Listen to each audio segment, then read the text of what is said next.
Hello everyone, and welcome back to the CrossCode No EXP Challenge Run, the live stream series where we are trying to complete this awesome action RPG while permanently stuck at level 1.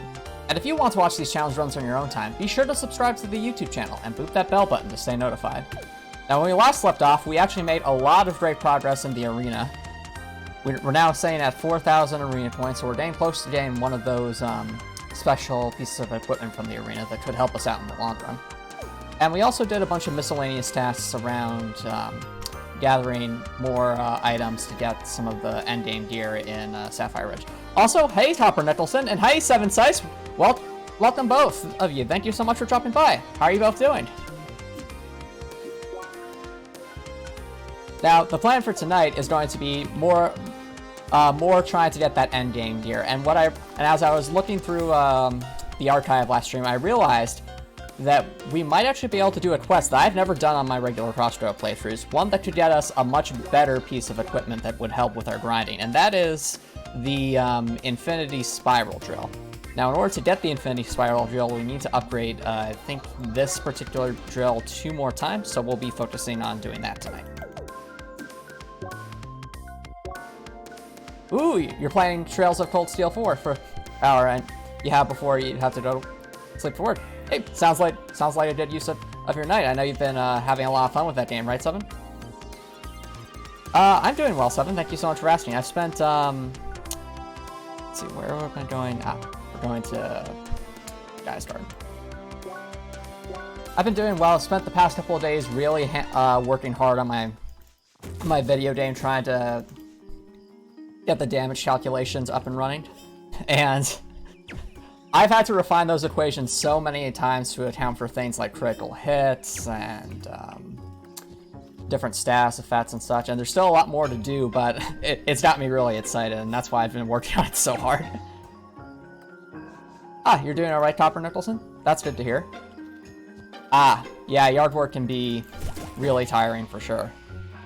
Having to do that before you go to work, that does sound exhausting. Well, hope you can relax tonight. Thanks for the well wishes, Seven Sice, and well, of course, Topper Nicholson. The way subscriptions work on Twitch is, I believe that's when you subscribe, it lasts for a month, and then it... Yep, what Seven Sice said. It lasts for a month, and then it has to be renewed. I remember... I'm looking for the Omega Petal Blossoms, I think is what they're called. Should be some around here somewhere.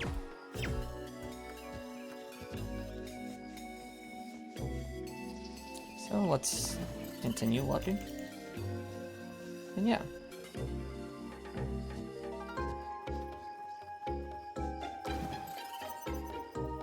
Yep, exactly, Seven Size. Being Leia is suffering. Oh, that's fantastic, Topper Nicholson. I get that reference. For those who don't know, has anyone, I'm assuming, Topper Nicholson, that you have seen Madoka Magica. Because there is a very famous parody of Madoka Magica called, I think it's called Madoka, or something like that. And the recurring joke in that is that being Madoka is suffering. In other words, that, so being Leia suffering, I think, sounds like a reference to that. Village is free of black fiends. Maybe now we can be friends again.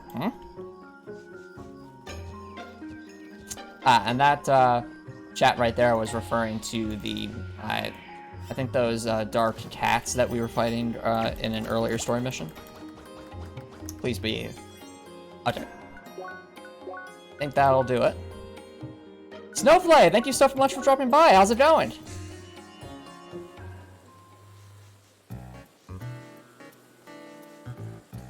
In terms of what we're up to, Snowflake, right now we're trying to get the next level of the drill. Sunaru, hey, thank you so much for dropping by. Welcome, welcome. How are you doing, Sunaru? Hopefully this is enough. Well, look at you, young one. Found yourself something rare with that data spiral drill. Literally just finished dinner.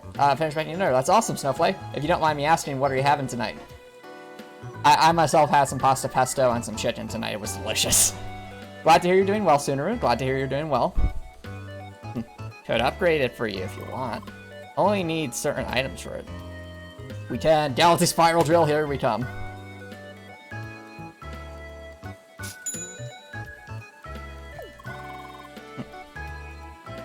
Ah, you have seen Maduka Tabernacle, and I thought that was where the reference was from. Been a while since I held this in my hands. Huh? Time to go. Find a new place to stay. Maybe we'll meet again. Can still sense a greater power in my drill. Old man's book. Note to myself, visit Sapphire Ridge. And here, ladies and gentlemen, is a quest I've never done before, so... I've heard it's not that difficult. All we have to do is get certain items, which I think we already have. But I'll double check. Find the old man somewhere in Sapphire Ridge. Let's try the library first, because I feel like if there'd be a place for a book, that'd be the first place to go. Oh, you're having spaghetti and garlic bread. That sounds amazing, Snowflake. And yes, I know, shocking. I've never done this quest before. I've never 100%ed this game as much as I love it. And this is one quest that, like, I've never gotten the Galaxy Spiral Drill before, so I don't have that achievement either. Hey, Doich, how's it doing? Thank you so much for dropping by. Welcome. Yeah, Lloyd Passage. Ah, well, thank you for making an appearance, Doich. Ah, you got a lot of homework tonight? Fair enough. Definitely focus on the homework first, Doich. School should always come first. Oh, cool, Snowflake. Glad you're excited. Yeah, I've never done this before, and I don't even know where this guy is. Is he? He's not in the library, so... I'm looking for the old man, but he's somewhere in Sapphire Ridge, but that's a bit vague. Maybe it's in one of the merchant areas. Oh, cool, you're colorizing that fan art that Snowflake made. That's awesome, Copper Nicholson. Now, where's the old man? Oh, pfft. That's a good point, Snowflake. We're kind of in the wrong... Ah, no. There's no excuse, Antomicx. You should know that Sapphire Ridge is not Rhombus Square. Okay. So, the old man's somewhere here. Somewhere. Not here.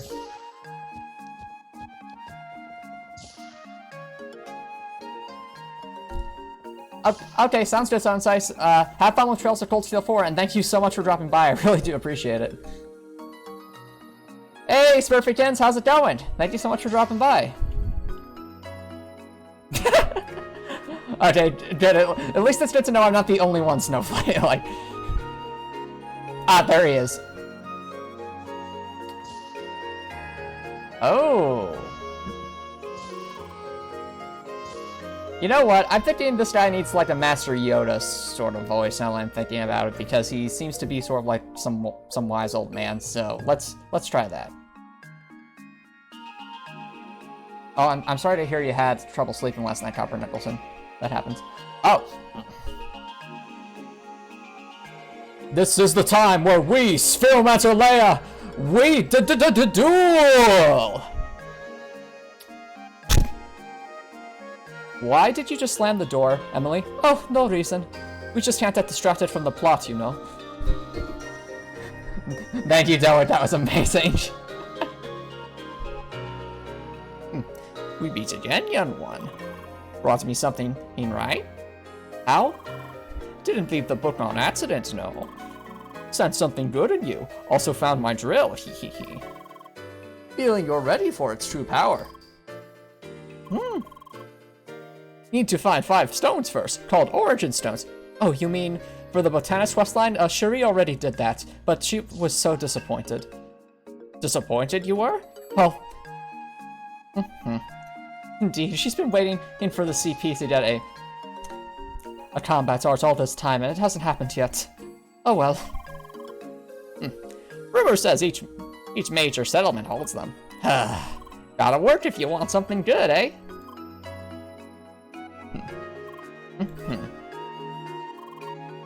Brought the stones? Well, that was remarkably fast. Good, now find an old friend of mine. Only one I know who can combine the stones. Very old, not sure if he's still alive. Gotta try at least, eh? Should be in a cave somewhere in Burden Trail. Pretty lonesome fella. Good luck. Cave on Burden Trail. Okay, well this is new. Wow, Smurfy Dan's in it. Topper Nicholson especially, that's a lot of sandwiches. Or channel points. Sandwiches is what we call channel points on this on this channel. Oh yeah. Yeah, the thing is, I think the way Twitch handles it is if you have a subscription, it applies some kind of multiplier to how many channel points you earn, or the rate at which you earn channel points. I had to guess Smith here.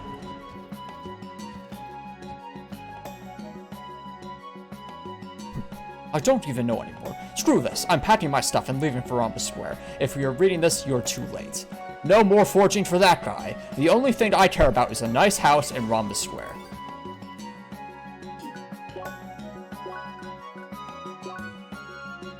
Intriguing.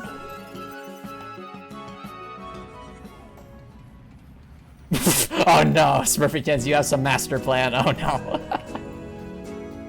Chat, what are you planning?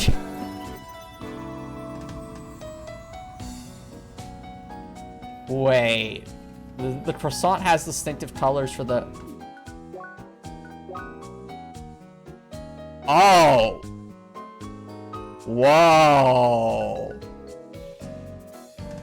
Doick, I think you're right. I don't think it's for the elements. It's... No, wait. No, it is for the elements. Is there... Well, hang on.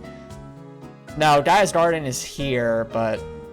Waves up there, Shock's over there. Kinda? I mean, I can kind of see it. There's the heat, there's the ice, there's the... What's it called? There's the wave, and there's the shock. Really nice attention to detail, though. I didn't notice that. Thank you for pointing it out. Oh, and was he in Sapphire? Did I do it again? Hold on a sec. No, he's in Rhombus Square this time, see? Thank you, Snowflake.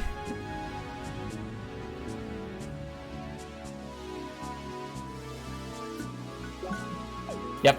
Alright, so if I had to guess, probably in this house.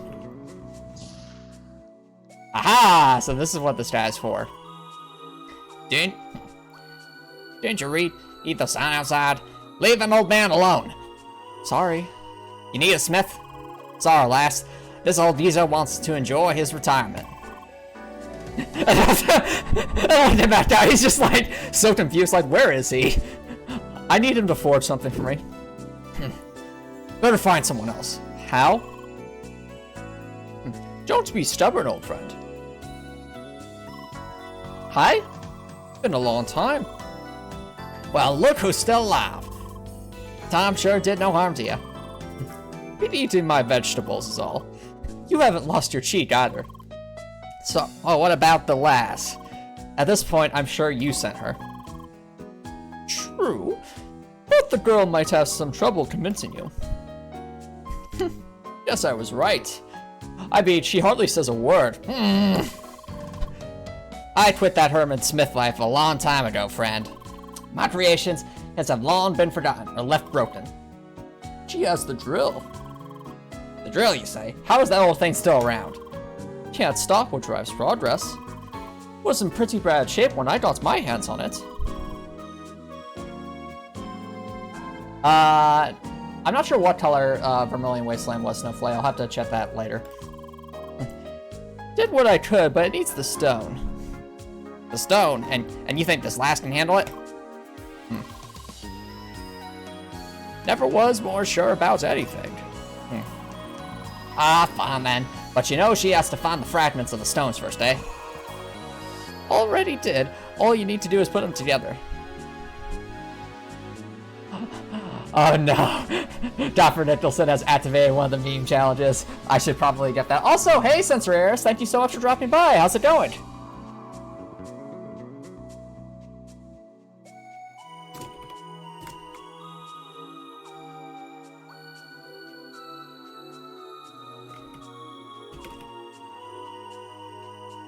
Alright, chat, so if I accidentally eat something that does not have meat in it in my consumable items list, let me know so we'll add the deaths to the death counter. I believe that's all set up now. Yep. But yeah, thank you so much for dropping by, Sensor Eris. Thought of everything, eh? Well, I still need an ember strong enough to melt them, because after all, haven't you played Dark Souls? And the only one strong enough would be a very large ember. If you bring me one, I can make the stone. But you know what this means for you. I'm Britty. Huh? Why did I even ask? So, Seeker, find me a very large ember. You might have luck finding one here in Rhombus Square, because this is an endgame area after all. You'll stay here, have some catching up to do. Did you find the ember already? Well, that was remarkably fast. Yep, very true, Top Runner. Very true. Alright, let's see if these old bones can still create something. You both just wait here. I'll be back in a bit. Fine with me. How? Old geezer can't walk. Anyways, used his instant teleportation or whatever he calls it. Or as we like to call it in Dragon Ball Z, instant transmission. Ooh. Anyway, I will be preparing things on my end. Find me in the cave once you're done here. The cave-in once you're done here.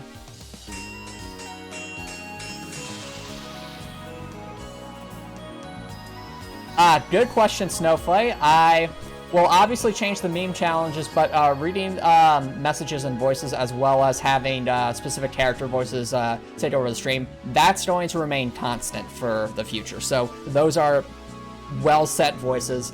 So even when we, assuming we can finish the No EXP run and we move on to, say, A Hat in Time, for example, you'll still be able to use those specific challenges to have me roleplay as Emily or Sergey or Apollo, for example.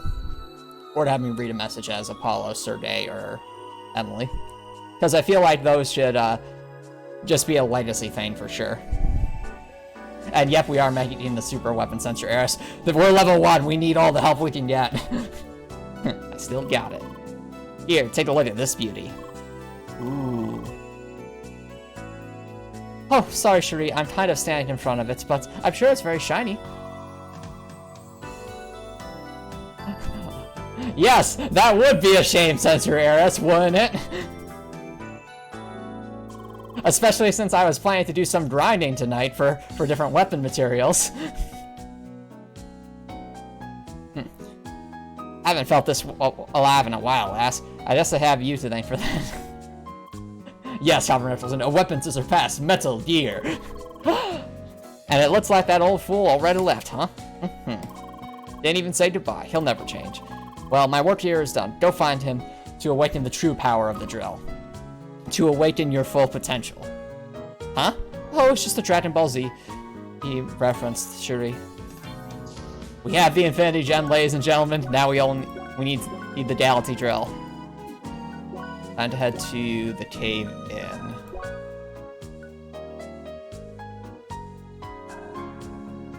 No, it's not that Chopper Nicholson. Oh, is something wrong, Doic? Oh, right. World map. No, it's not. It just seems, Vermilion Wasteland just seems to be a fairly generic color. My guess is that because it's not, in theory, supposed to be a playable area.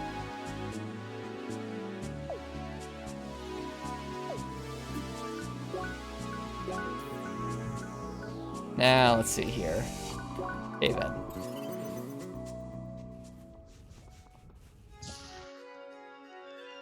I thought he said he was here.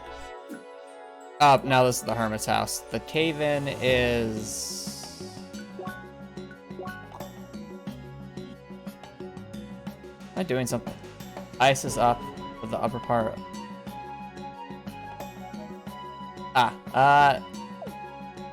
Not so much that. It's more so that, Snowflake, I was Doic was pointing out how he thought like different sections of the map were different colors to represent the 4 elements, and while I can kind of see that, I don't think it's perfectly to scale, though it lines up fairly closely. Oh, and Sapphire Ridge Cave-In, one... Okay.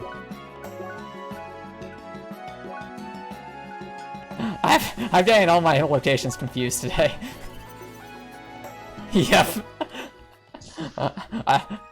I guess as Whitney would say from Pokemon, I guess I only know where I'm going when I don't know where I'm going.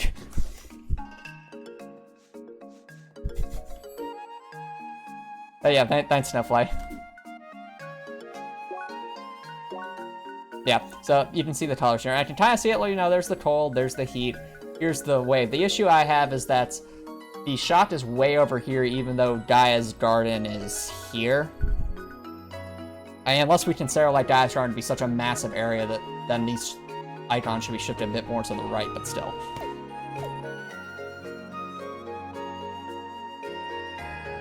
Now, he said 1F. I think I should be able to see him. Okay. Haven, 1... Oh, first floor, okay. Ah, okay, this is what... This is what I meant. You're back! Old geezer still got the smart in him. You ready to do this? Huh? I'm about to unlock your full potential, Spheromancer Leia. Alright, take a step back, then put the stone and drill in front of you, will ya? This is goodbye, Seeker. Thanks for giving me the chance to be of use one last time. Why? Don't worry, all will be well. Now let's begin.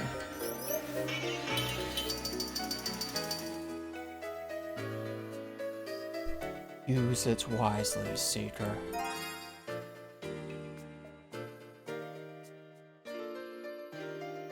Oh. Oh, wow. Ah. Well, that escalated quickly. Fair enough, Snowflake. I think you're right that the colorations are more so for the environments than anything else. I did not expect that. Yeah, he gave up a slide for the drill. Wow. Yeah, now we have to... Now we definitely do have to use it. Oh, are you heading out soon, Rue? If you are, thank you so much for dropping by. I hope you have an awesome night. But now, let's... Just what kind of stats does that thing have? It must be really good. Like, let's compare this to the array. Okay, so it actually has better attack and better focus. Oh, you were saying bye to the old man, Senior. Fair enough. Sensory errors. Are you about to do a thing?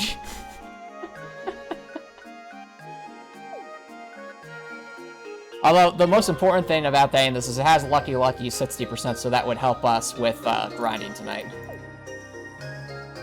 That's true! We could say that old man is now technically part of the... parts of the team. What do you mean he's parts of the team? It's... Oh, Spheromancer! Ah! I'm still with you, you know. Whatever you equip me, of course. Hee hee hee. Oh, brother. What are you two talking about? Oh, nothing, Shawnee. You wouldn't understand. Okay. Now the real question is, where do we go to grind first?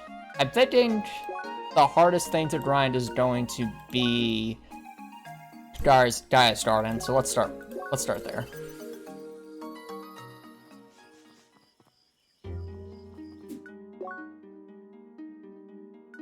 Needs to go to the infested part of the jungle. Yeah. Yep. Ow. Oh, they do a lot of damage. That's scary. Get in the lake. No.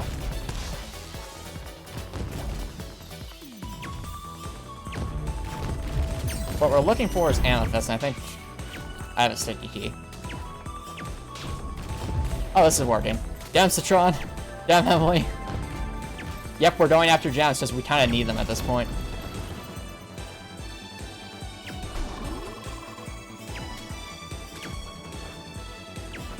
Oh, sure, Snowflake. That'd be really useful, actually, because what we need are amethysts, I think, which is why I'm here.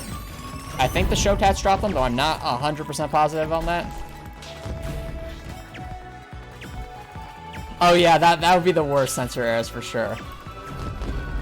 And the Shotats have destroyed me so many times in this run already, especially like that one section in the Grand Friscajo that had like a bunch of Shotats all at once.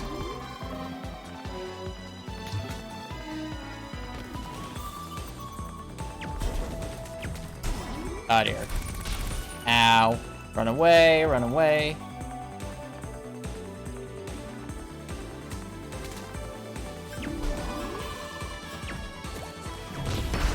Oh dear. Well, first up of the night, ladies and gentlemen. I like rank B. Okay. What about the... What are they called? The sloths. Would they drop it as well? At a lower rank, or do they have to be rank B as well? Oh, right. I could check the monster fibula. Alright. Let's see here. Showcat. Okay, so a Behisloth.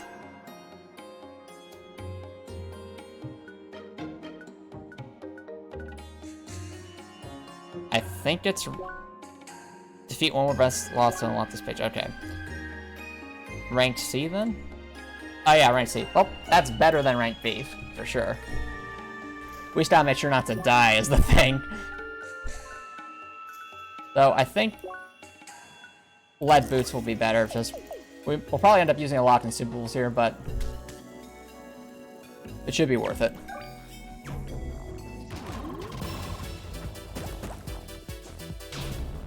Just need to be more careful in dodging is the other thing. All right, time to attack.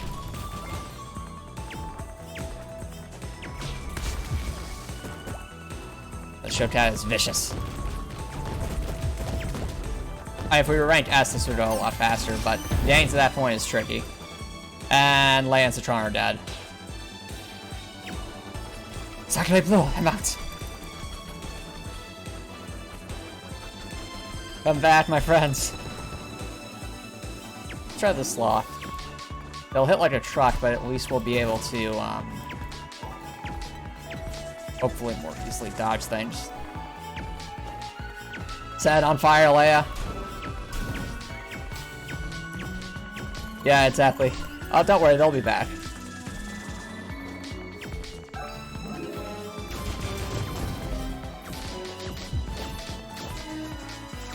Ow. Okay, I should have dodged that. That's my bad. Could build up Mark, though. That'd be useful. Okay. Ow.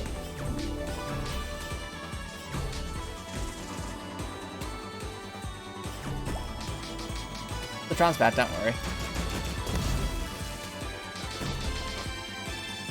Being very, very careful. Since we are on super low health.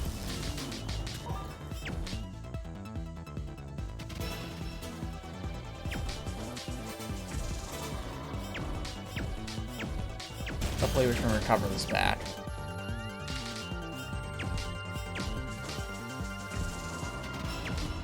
We'll use the environment to our advantage as well.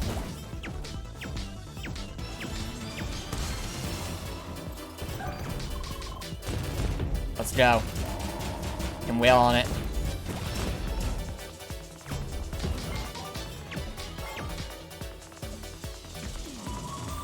Yes, the water hit it. Nice. All according to plan.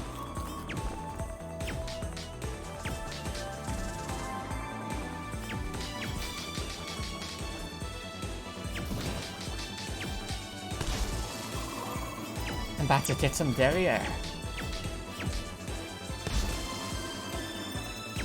I swear, the water actually kills it, that'd be great.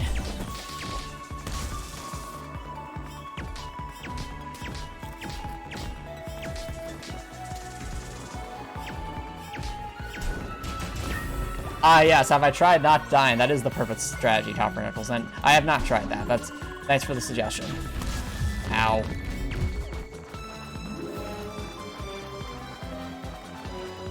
The show cats are so confused. Emily Citron, please. Okay, there we go. The arrows coming up from the show cats, Smurf begins, indicate that we're using a booster. A booster makes them harder, but also lets them drop the items we need. This is scarily close. So let's have a... Alright, we have meat lovers activated, so we need meat stuff. I'm trying to remember, does the sandwiches count? I think they do. Yep, okay, sandwiches have meat. Just the croissant sandwich doesn't have it, so...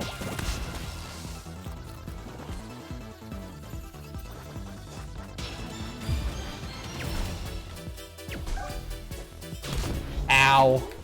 Oh dear. This is really, really scary. Okay, you know what? No, we're going to de-aggro that. Let's try to take one at a time.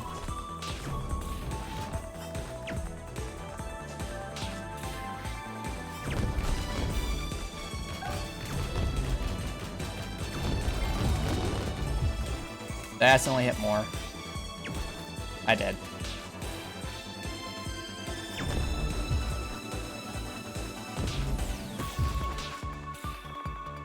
And then we gotta focus on one. That's the tricky thing about this.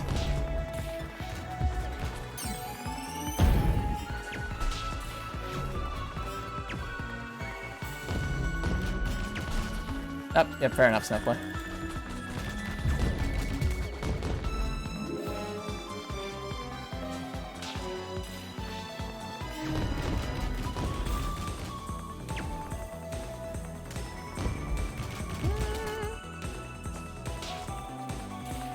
There we go.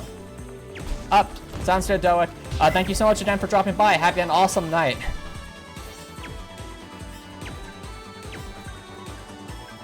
Let's keep focus on this.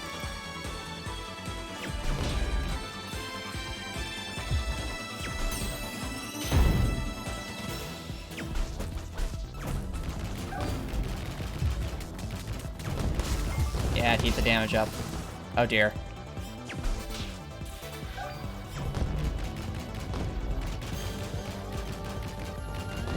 Nice.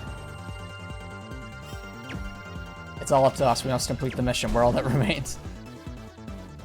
Yeah, party's gone again.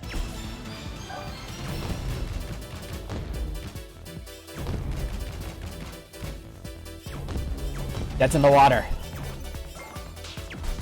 Ow.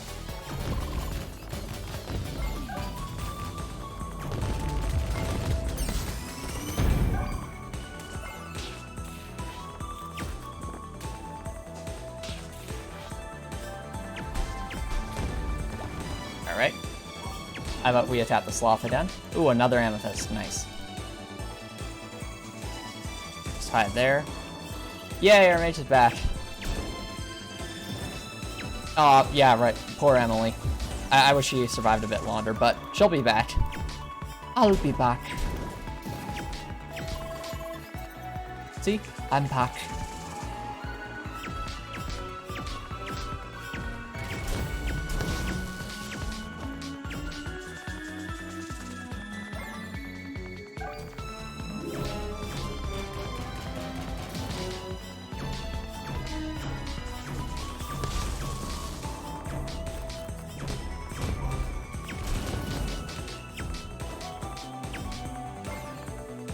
Be very, very careful.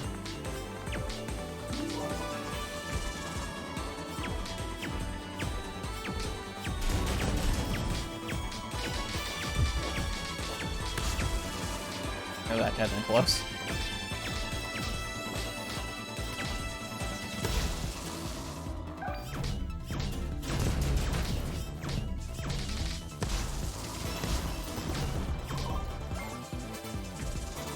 Yes, into the water with you.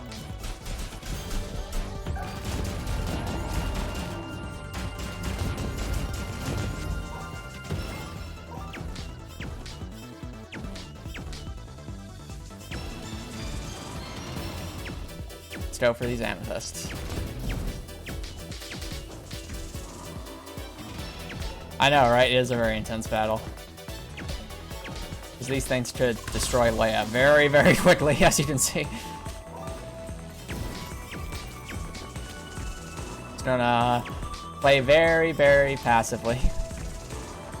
Yes. Come on, dude, you just keep going. That's another amethyst. Let's attack that show cat. Come on, now's the time to wail on it. Attack!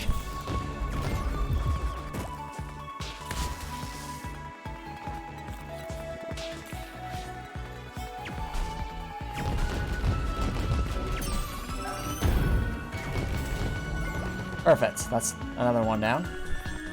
And another amethyst, nice.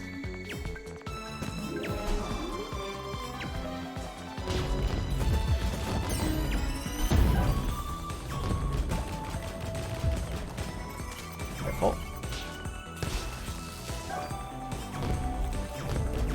Come on. Yep. Keep at it.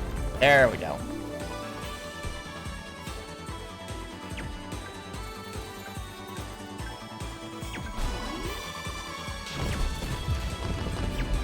We may want to level up a bit more. Oh, who am I kidding, Shuri?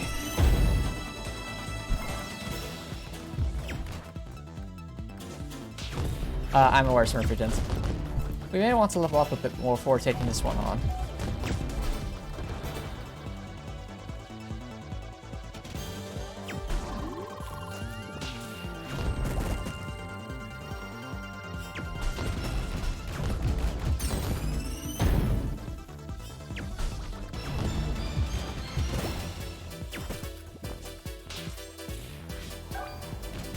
Right? There we go. Yeah. You know what, Snowflake? That is a great explanation for it. Thank you so much.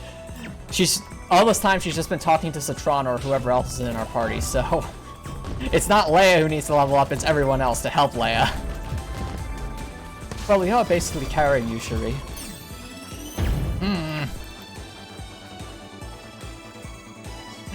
Exactly. Thanks, Snowflake.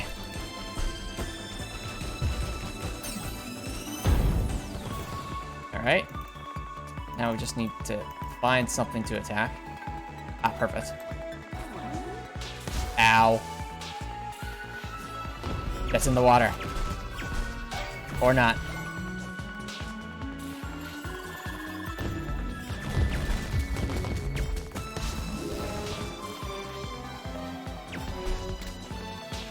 Ow. Alright. Nope. Did anything respawn? Not yet.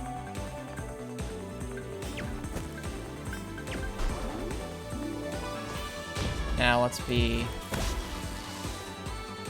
run away. Run away.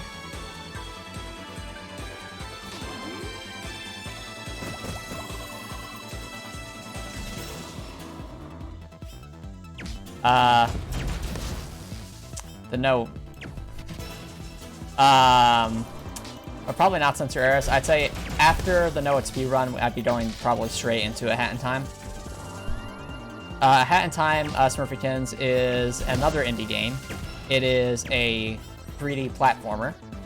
It takes heavy inspiration from some of the Mario games as well as other 3D platformers, but it definitely is able to stand on its own. And it's really adorable and also has really good gameplay as well. And it's one of my favorite platformers of all time. So, ow.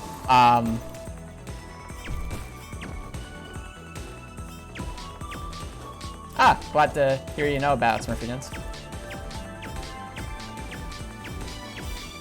CrossCode is a perfectly balanced game without exploits.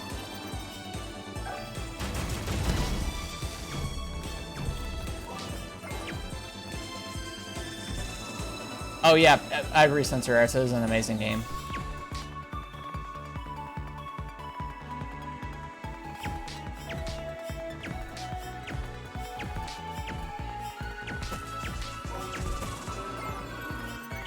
Oh, so that's what that means, Smurfykins. I had no idea.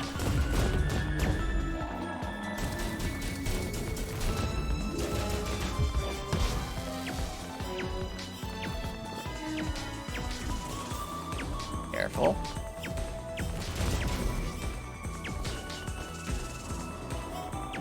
Let's go. It's such a very claustrophobic place to fight a Cephasloth. Or I should say a Behesloth.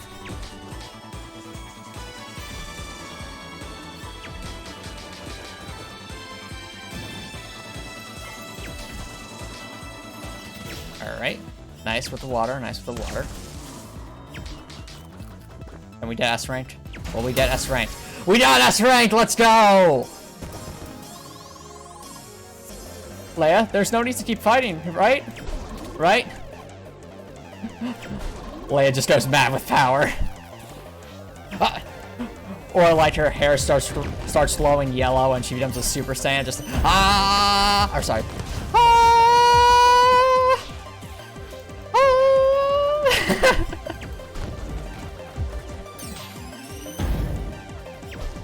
Let's go.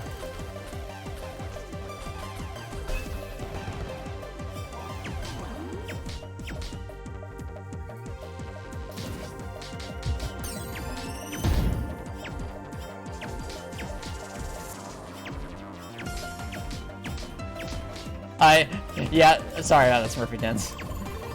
Oh, that's even better, Snowflake. Hi! Hi!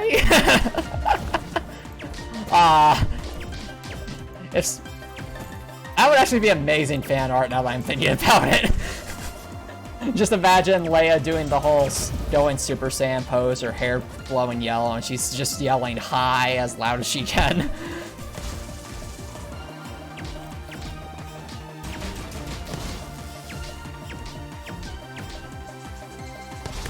Out here.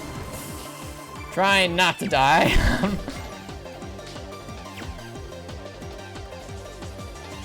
Okay.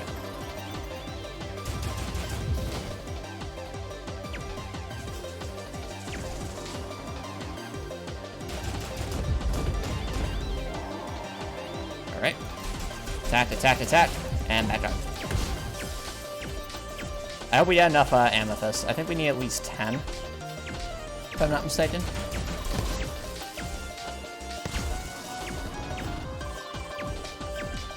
Oh, I can't handle this.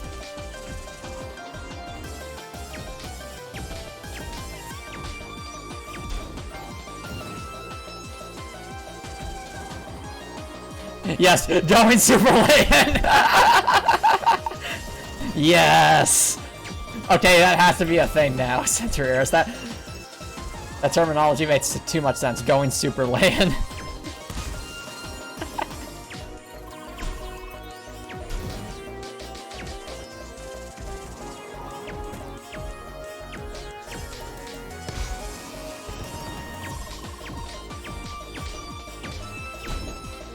Cherie's not just the Super Saiyan, she's my Super Saiyan.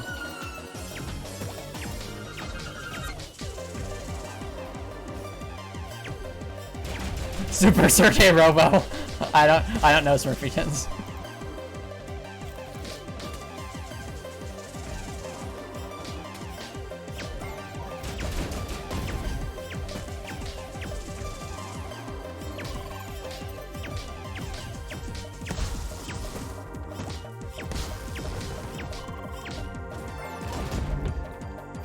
Burn. Nice. I think it's going to be faster if we just focus on the show cats.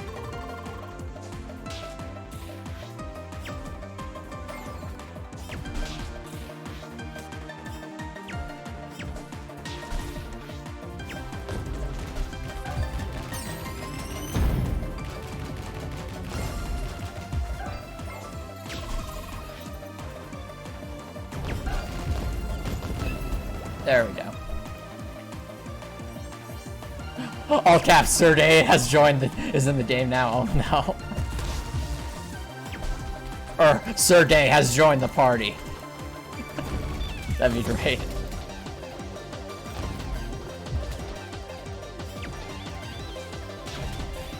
Oh yeah, that's a good point, Snowflake. Citron is doing that, isn't he? He's just giving out all these random fats. Yeah, Citron's such a fun character.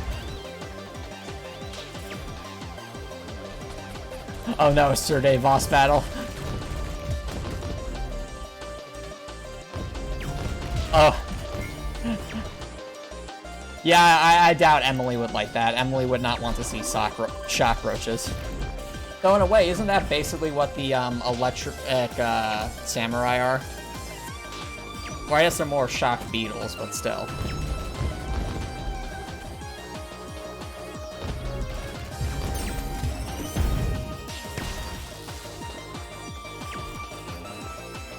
Yeah, beetles are not roaches. I know, Centurios.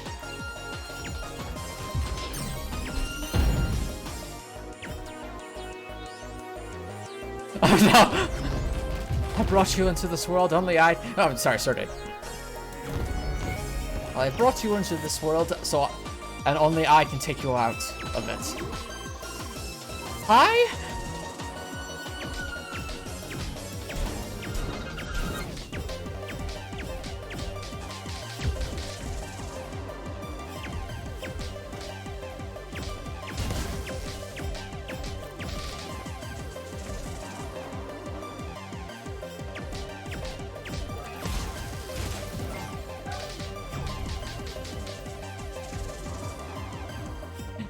Serday uses voice modifiers, yes. Wait!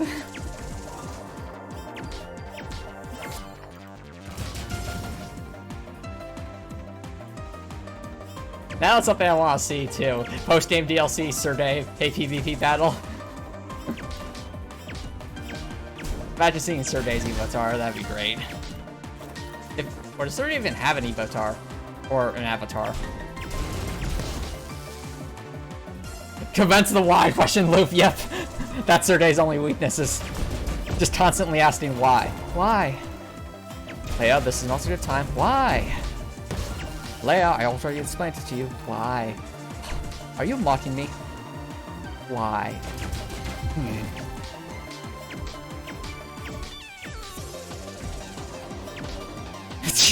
Dr. Nicholson says, why not? Yes, exactly. Why not?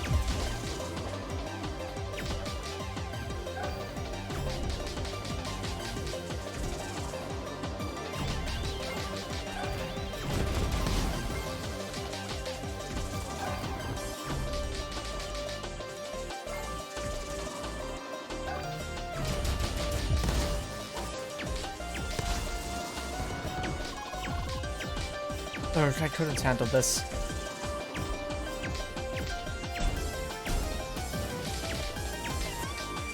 Ow.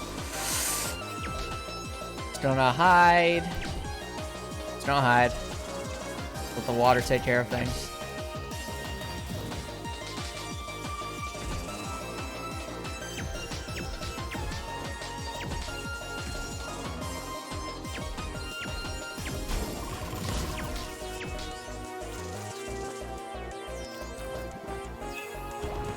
Let's go. Nice. That's another amethyst. I'm thinking, let's do one more showcat just to be safe.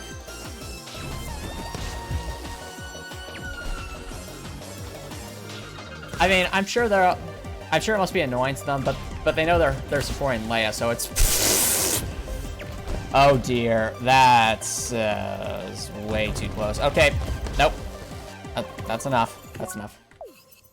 What just happened? I think you and I died many times. Suddenly. Well, at least Cherie's death counter didn't go up. Leia has a death counter? Oh, no, nothing. Uh-huh. Alright, so let's see here. I think it's... Yo, we have 11! Let's go!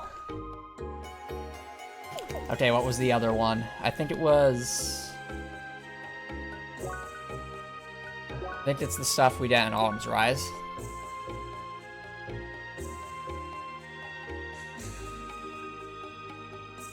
Yeah, rubies. Pretty sure rubies are Autumn's Rise. So, you all know what that means. Hedgehog Den? Hedgehog Den. Hedgehog Den.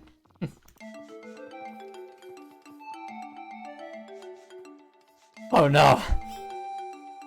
Not that sensory Harris. Exactly, we're going for the Hedgehog Den.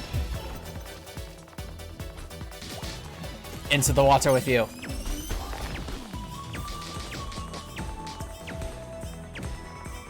I've learned a lot from Sapphire Ridge. Namely that water is the most overpowered thing in this game in a No EXP run.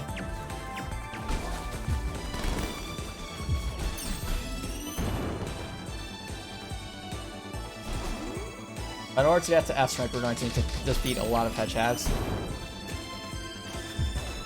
What other names do I need? I think it's the ones in Autumn's Fall and the Maroon Valley. Just between the different weapons we want to try and obtain. Between the Serene Bubble and the super Riposta sword, and of course the Light Fiber uniform, which is the first thing we're going for.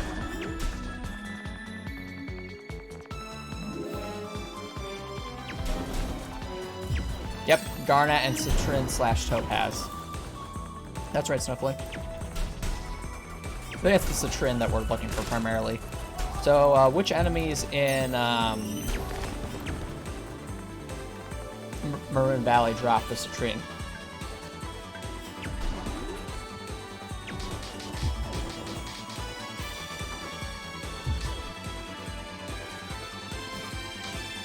Ah, the Volt Turbines. I see. So essentially, the Volt Turbines, the Tims, and anything, almost anything in the temple. Got it. Thanks, Snowflake.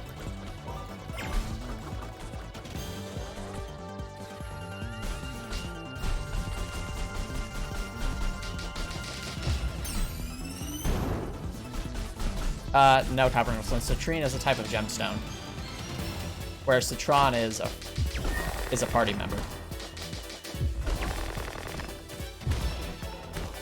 What if Tron, he gets up to it's Tron? Oh no. I mean, there's some similarities between Tron and Cross Worlds. All we need now is a motorcycle section and we'll be good. Tron, you might have seen the movie! That's great, Copper Nicholson. Ow.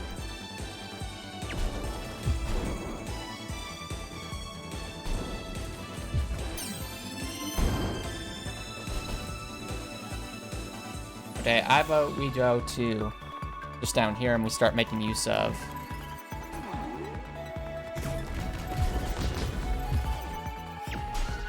focus on this first. If we can.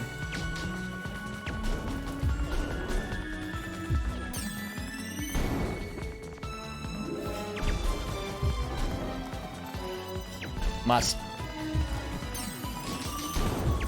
use water.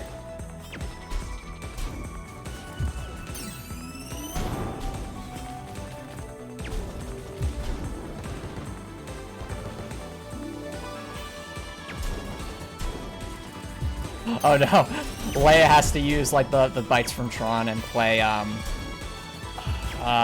what's the name of that Flash game where it's basically Tron but in 2D? BM Tron, I think is what it's called.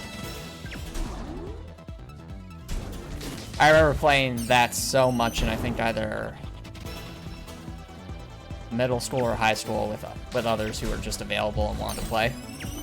Just because it's such a simple but fun game. Essentially trying to create a path to hit another opponent without getting hit by a path yourself, whether it's your own path or an opponent's path. BM-Tron. It's a... I think it's a... it's like a Flash game version of the Tron motorcycle game you see in the Tron movies.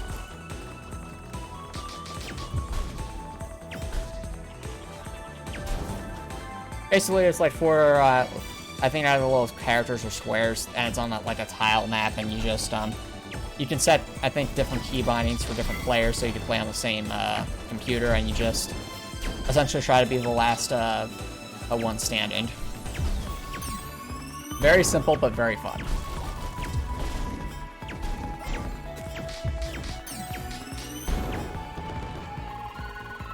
So we slowly make our way towards S rank.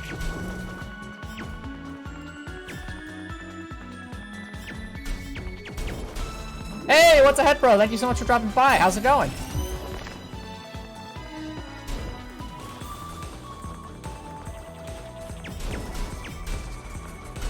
Oh, I agree, Smurfykins.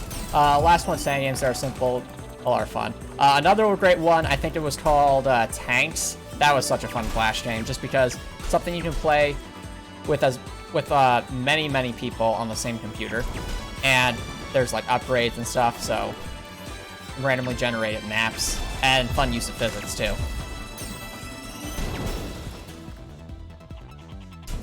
Oh yeah, exactly, Smurfykins.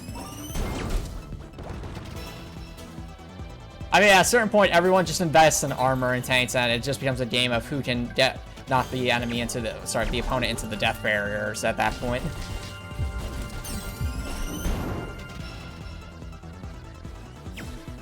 Ah, fair point. Fair point. Yes, what the heck, bro? I did beat the Samurai boss. That occurred last week, if I'm not mistaken. It was such a fun fight, and if you want to check it out, you can actually go check it out on the YouTube channel. YouTube channel is linked in the About section of my Twitch channel.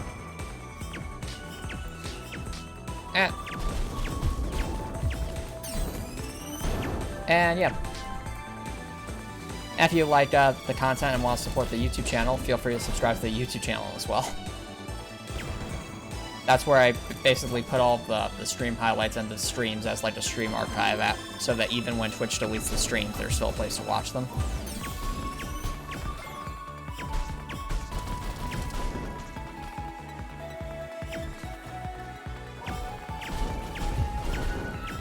Yes, bird. Let's go.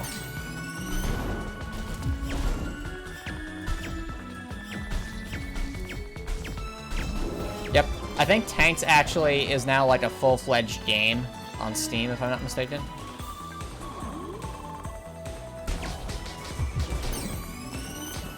And now we just play the waiting game. CrossCode is a perfectly balanced game without exploits.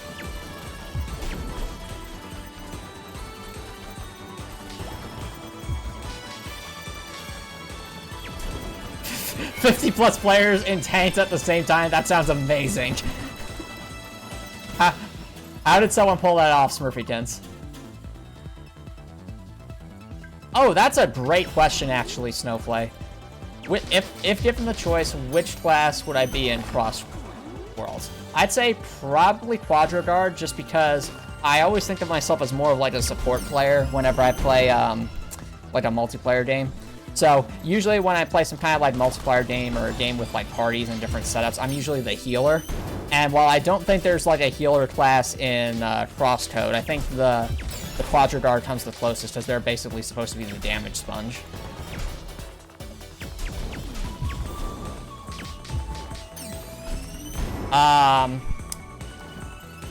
If you're wondering why they did that, Copper Nicholson, it's because it's supposed to add to the lore of the game to make it feel like an MMORPG. That's why there are different classes, and it also diversifies the party members. So, for example,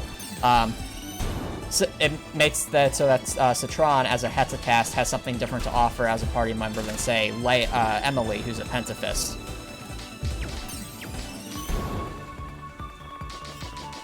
No, at the moment, Leia cannot play any of those other 4 classes.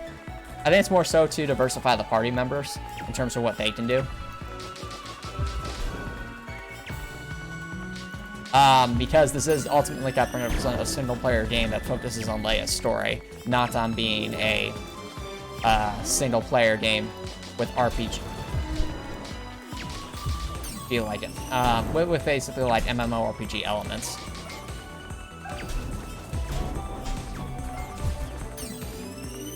Yeah, and that's the other thing, is that the Spheromancer is like the most balanced of all the classes. So it does let you basically do play whichever role you want. Yep, exactly, Smurfykins. Oh, I agree, Sunaru. It's definitely more for world building than it is for actual choices in terms of what class you want.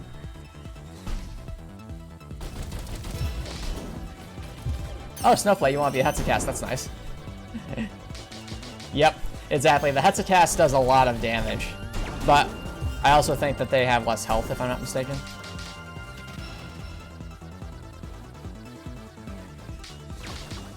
Well, it is a single-player game with RPG elements, but I was saying MMORPG, which is Massive Multiplayer Online RPG, Top Art Nicholson.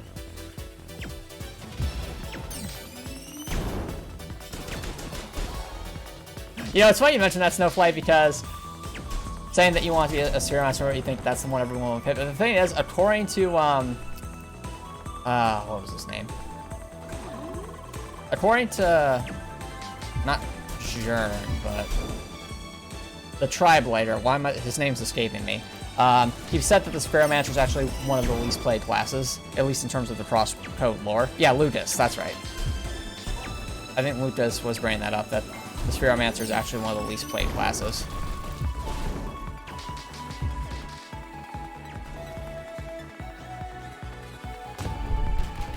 Yeah, it would be cool if we could pick different classes, but you have to realize that this, the CrossCode was a huge labor of love by the dev team over at Radicalfish Games, and it took them, I think, 7 years to make this game, because they're a small indie studio. And it's an amazing game. I absolutely adore this game. But the amount of time and effort it would have taken to add functionality and different skill trees to multiple different classes and still have it have the same quality would have just been unrealistic for a team of, for their team, I think. Yes, Smurfykins, we can have Jern in the party. I just usually don't have him in the party just because he doesn't do that much damage, and in the No EXP run, the reason I have the party members primarily is to make up for a lack of damage, so... Exactly, Snowflake, because Leia is so beloved, everyone wants to be a Spheromancer now. Hey, Zeke just fails, thank you so much for dropping by, how's it going? Yep, basically Zeke just fails. We're trying to get as many, I think, rubies as we can. But now, let's just use the trick. And now we wait. Yep, S rank, let's go. S rank boosted. CrossCode is a perfectly balanced game without exploits, guys.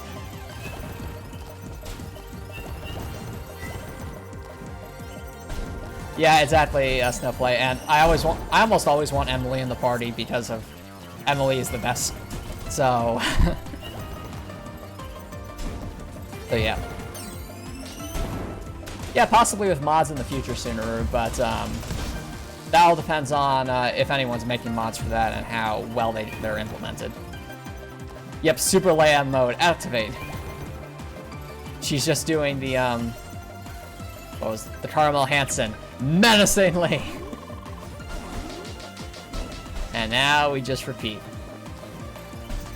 Oh dear. My strategy is backfiring. Run away! Yeah, I think there's a few mods for CrossCode, not many at the moment, because as awesome as this game is, it is extremely underrated. So there isn't like a massive community behind it, compared to some other indie titles.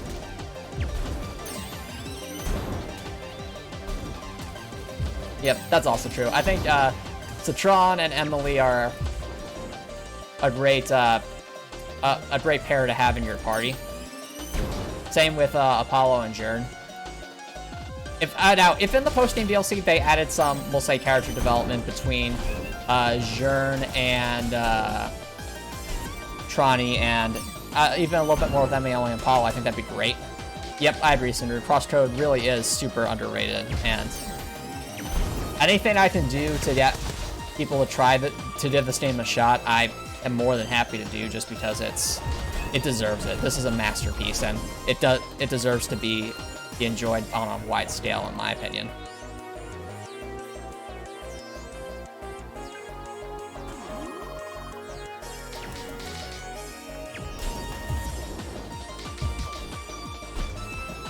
Yeah.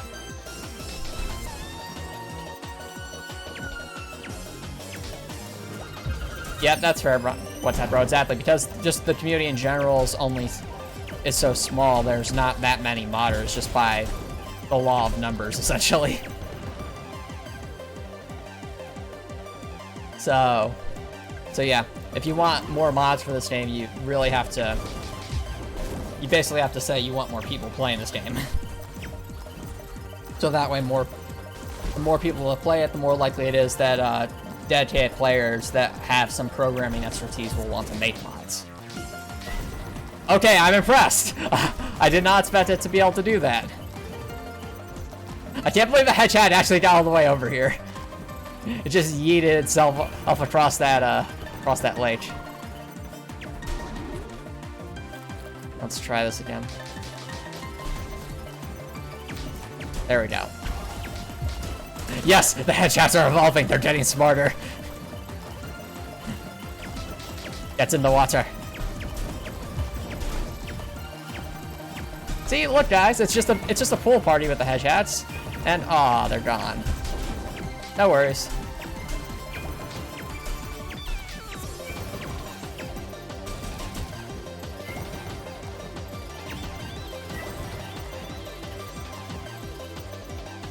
Oh yeah, that's true. When the hedgehogs can fly, I am the DLC. Then we're really in trouble, aren't we, Smurfykins? Oh dear. There we go. Ow.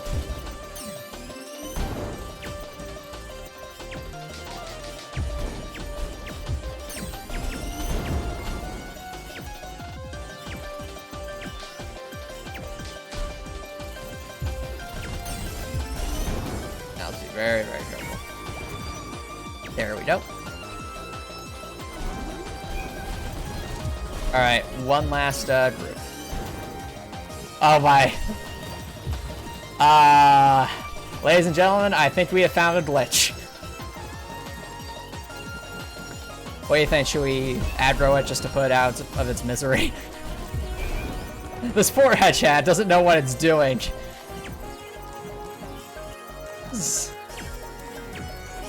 There we go.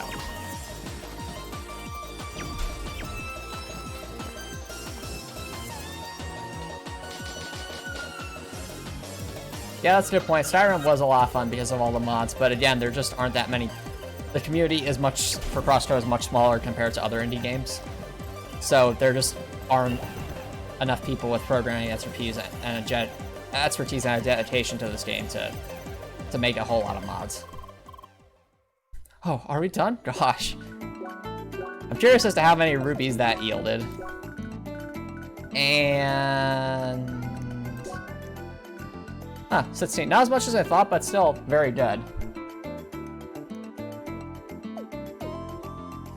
Oh, that happened with the snowcat, the showcats snowflake? Interesting. Turn Lay into Thomas the Tank Engine. Why? Alright. I actually do need to take a short break, so don't go anywhere, guys. I'll just run an ad real quick, and I'll be right back.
Alrighty. Welcome back, everybody. Yeah, play as Thomas the Tank Engine in CrossCode. That'd be hilariously awesome. And yeah, that's right. If you're a subscriber on the Twitch channel, I believe you don't get ads, so that's a benefit of being a subscriber on the Twitch channel. So, what I'm curious about is, do we have the materials now for the light fiber per uniform? We do! We do! Let's go! A dress spun from living thread that forms a nice symbiotic relationship with its wearer. Ladies and gentlemen, Leia is about to become part of the cast of Kill la Kill. Kill la Kill Season 3, let's go! Hold on, it's not official until we put it on. And boom! Over 3,000 HP, wow! Yeah, can we get some Dorothy hearts in chat, or like some pogs in chat, because that's a major accomplishment for this run. All right, now CrossCode is unofficially Kill la Kill Season 3. Oh yeah, that's a good point, Copper Nicholson. You were mentioning something you were speaking about with your dad out. I'm just joking, Copper Nicholson. I think Kill la Kill ended at Season 2. I'm saying because we have the light fiber uniform now, now we are embracing the Kill la Kill memes. And this is just an awesome piece of... Yo, Smurfytons, thanks for the 5 bits! I mean, very fitting, Devin, that we got the light fiber uniform, which is... This is basically going to be our main piece of torso armor for the rest of the game, so... But yeah, again, thank you so much for the bits, Sir Smurfytons. I really do appreciate it. Now we need the Meister gloves, which require... Yep, pods for the Kill la Kill reference, exactly. And thank you, Sunaru, for all the chat emotes. Now what we need are citrines and garnets. So, that means we're going to... Well, first we have to activate those, I think. Alright, so, sounds good, Smurfytons. Add that, and add that. Might as well do the chest detector as well, why not?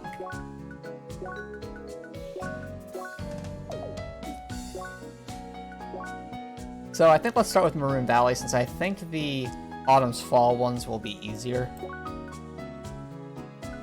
So our goal is to get, our goal first is to get S rank, and then we're going to basically grind the Volt Turbines and the Worms. Since if we try to grind the, oh, there's a chest here, interesting. Anyway. The issue is, if we try to grind the Moths, for example, we'd have to do that by ourselves, and that's, I don't trust myself for that. Ow.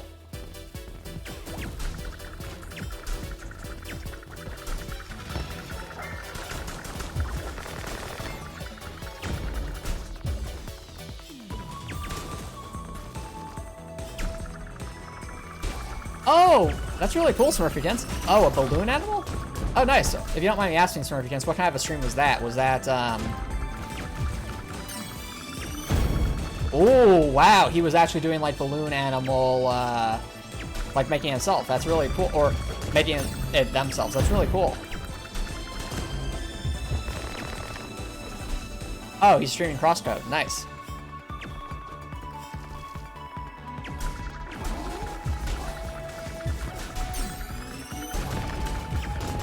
So we need 6 citrines, if I'm not mistaken.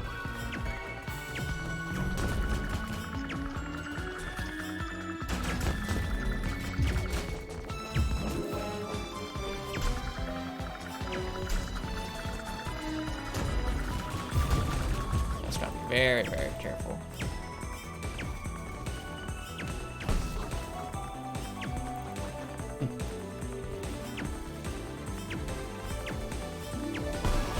Ow.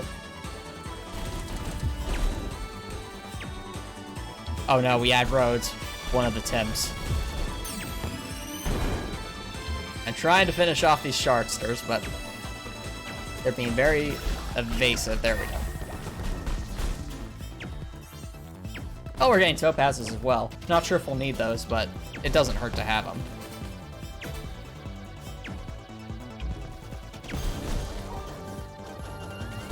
Ow.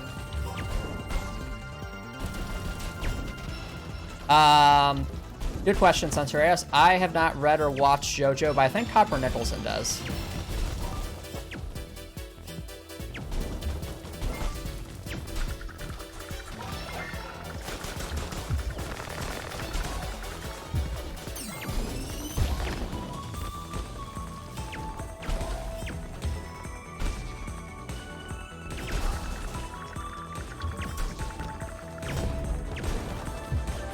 I think this thing's weak to ice. Yep.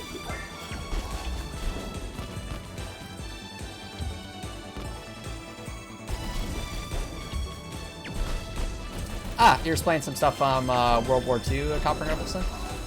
Oh, I see. So you were using basically like air battles from World War II to explain enemy adroing. Interesting. Yeah, that's actually a good way to think about it. That would be a good way to explain adroing for someone who might not be as familiar with video game mechanics.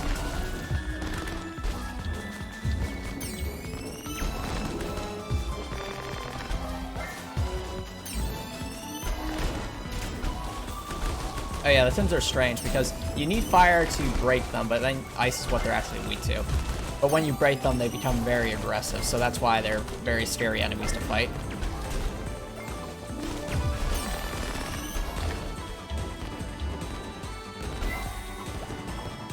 Alright, did we get the train? I don't think we did. Is there any enemy I have to hit? Nope, nope. No! Ah. Did we get any? I don't think we did. Nope. Alright. Gotta go for a higher rank then.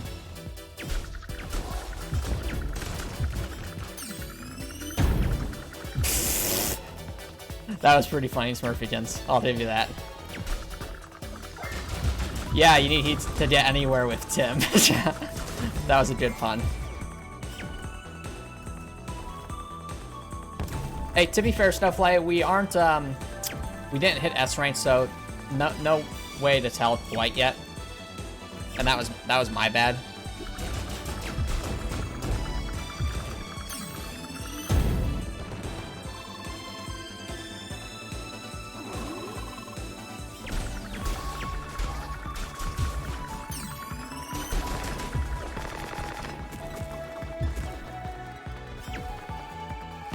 Ah. I see, Smurfykins. I see. Let's see here.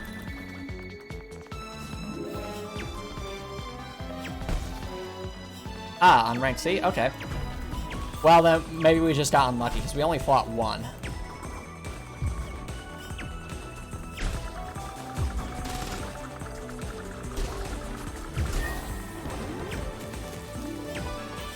And a perfectly normal cactus is up there.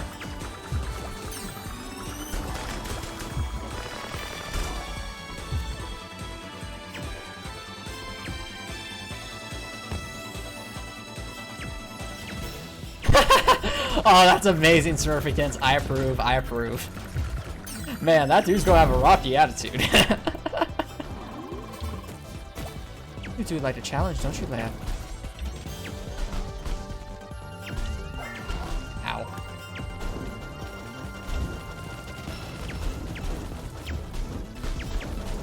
Set on fire.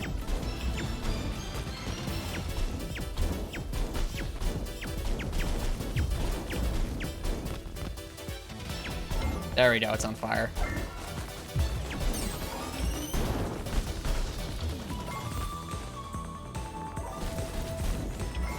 It takes a long time to build up that gauge.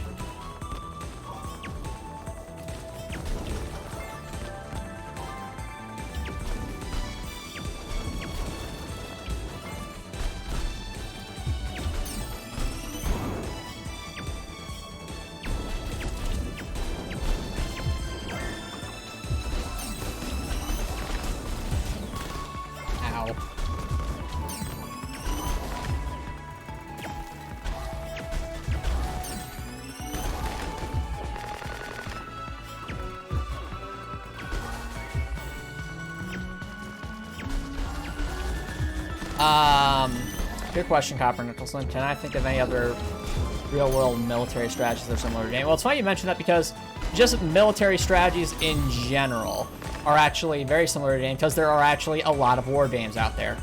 Even if we exclude first-person shooters, think of how many like empires building sims there are that involve some kind of like battle mechanics where you're commanding platoons and different things like that. That's actually analogs to that and being like an officer in, say, some of the older wars. Let's say, like the what am I thinking? Like the wars that were caused during the time of Napoleon Bonaparte, for example. That's where there'd be a connection for sure.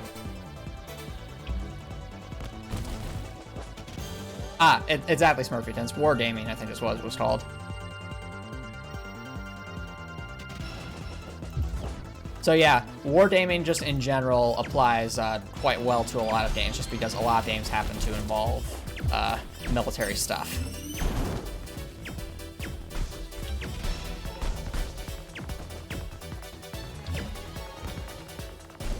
Oh yeah, I think we were questioning. I think you were questioning what stand Leia would have, Harper Nicholson. For sure, Smurfytons. I doubt it's a one-to-one comparison. I'm just using it as an example. Well, to say there are some similarities here, just as Copper Nicholson was bringing up. There's similarities to the idea of aggroing and basically air battles in World War II.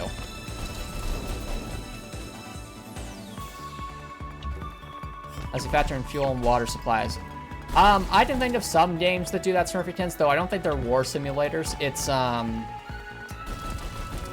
there's actually a game called Factorio that's, basically it's a factory building simulator on like an alien planet. The idea is to escape the alien planet by like building an ever more efficient factory and doing research and stuff. And in that game, water and fuel play a major role in quite a number of its mechanics. All right, that's a Citrain. We got one. Nice. We only need 5 more, I think. Oh, right. We said it was the yellow submarine. That's right.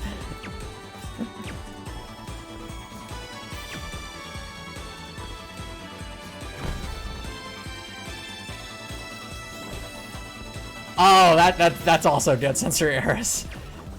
Yes.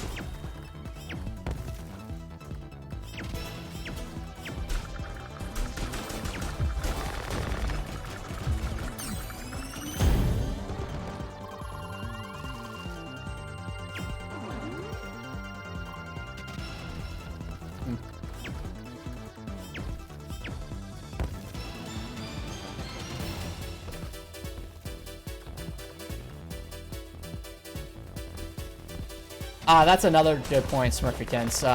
Communication definitely wouldn't translate well from video games to basically real-life wargaming or strategies or things like that, just because in video games the expectation is that you can see the entire battlefield and command everything all at once, but in real life I doubt that.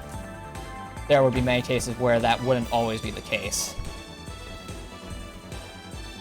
Oh, for sure, Smurfykins, for sure. Communication is critical.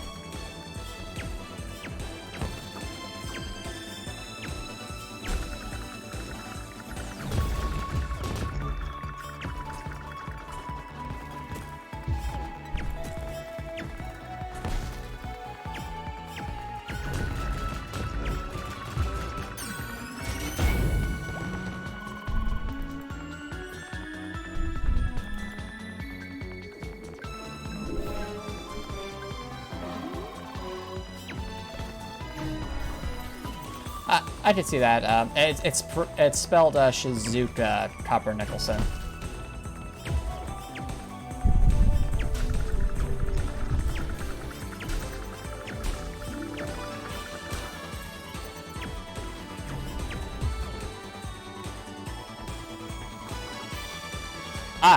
Good to know, Smurfykins. Thanks for the tip.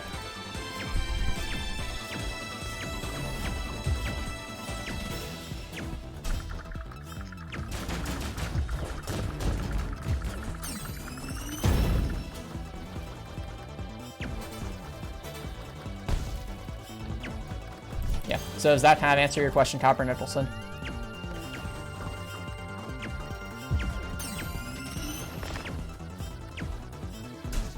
Oh, if you want another one, just bullet drop and any game that involves ballistics with snipers. I think that's another place where it kind of overlaps for sure. Such as the Sniper Elite games or a lot of FPS games like the Battlefield games. They incorporate at least some bullet drop mechanics. Now, granted, they usually don't incorporate wind, which would also be a big factor for sniping. But at least they incorporate gravity to some extent.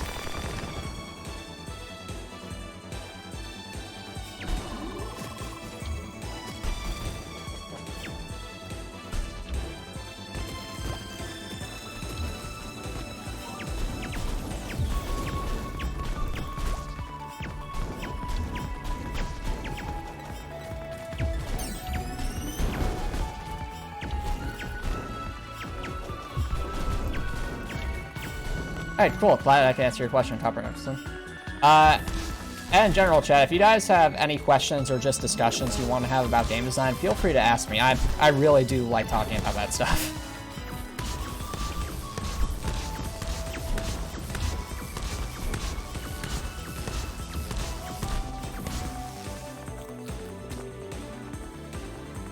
Oh yeah, Smurfykins, yeah, I know, there's definitely some maneuvers you can do in the Battlefield games that are not realistic, like what you're describing, which is basically jumping out of the jet really quickly with your RPG to hit a jet behind you, then getting back in another jet. Like, obviously that's not realistic by any stretch of the imagination, but obviously it's a video game, so the point is to have fun.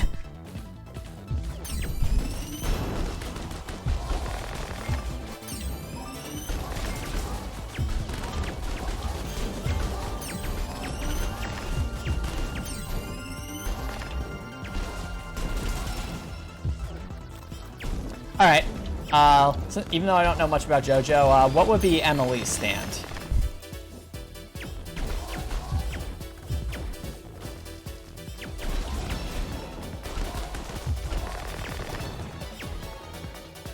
Alright, that's try number 2. Only 4 more to go. Oh, you're thinking about that just now. Cool, sensor arrows.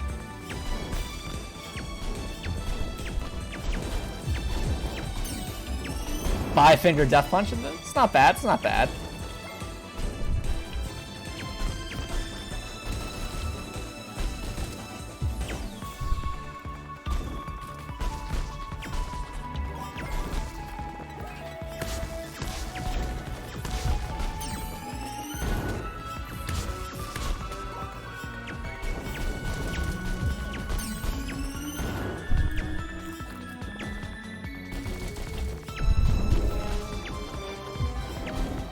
Oh, good question, Snowflake. So, I have mentioned before that I'm making a game. What kind of game will it be? So, it will be an action RPG. So, definitely the same genre as a game like CrossCode or Dark Souls. So, it will have, obviously, hard battles, some kind of dashing or dodging or something like that, as well as, of course, combat. In terms of what the combat will be like, the way I can kind of describe it at the moment is the character has they can choose a melee and a ranged weapon. And like Dark Souls, you start with the absolute bare minimum of stuff. So the default melee and ranged weapon for the character would be their fists basically and rocks. And, but as you go through the game, of course, you can find different weapons to equip for both your melee and your ranged attack. In terms of how you actually perform the melee and the ranged attack, currently it's actually, I did take a page out of CrossCode's design philosophy with the way they do melee and ranged combat in this game, which I think is brilliant, is that they have it set up so that when the cursor is close to the player character, you do a melee attack, and when it's far away, you do a ranged attack. I've implemented something, basically, I've used that same principle in the game I'm developing. So if your mouse cursor is close to the player character, you do your ranged attack, or if it's close to the character, then you do the melee attack. Now, as for Other aspects of the game. So the game has 8 damage types to kind of diversify the damage output of the player and what the enemies can do, as well as make it more interesting. 6 of the damage types have statuses that can build up, kind of like what you have here in CrossCode. However, the default damage type, physical damage, doesn't have anything special to it, and there's a final damage type that does something else, but I'll leave that for when I actually have some gameplay to show. Other thing about the game is it does have like a top-down sort of 2D perspective, kind of like CrossCode, though obviously a lot more retro. So I think the art style would look closest to a game like Shining Force, if you've ever played that game, Snowflake. And but unlike a traditional 2D RPG and more akin to like CrossCode, there is actually some platforming in the game. But unlike CrossCode, where the jump is like an auto jump, in the way I'm currently developing the game, you actually have a dedicated jump button, so you can jump wherever. And what's great about that is not only does it open up opportunities for platforming, but it also allows jumping to actually be like a legitimate evasive action in combat, so that obviously opens up a lot of potential fun stuff I could do with battles and such.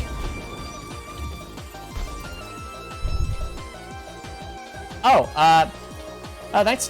Thank you so much for the compliment, Snowflake. I would say this. I think I genuinely believe that with access to a computer, basic equipment, and enough dedication, anyone can make a game.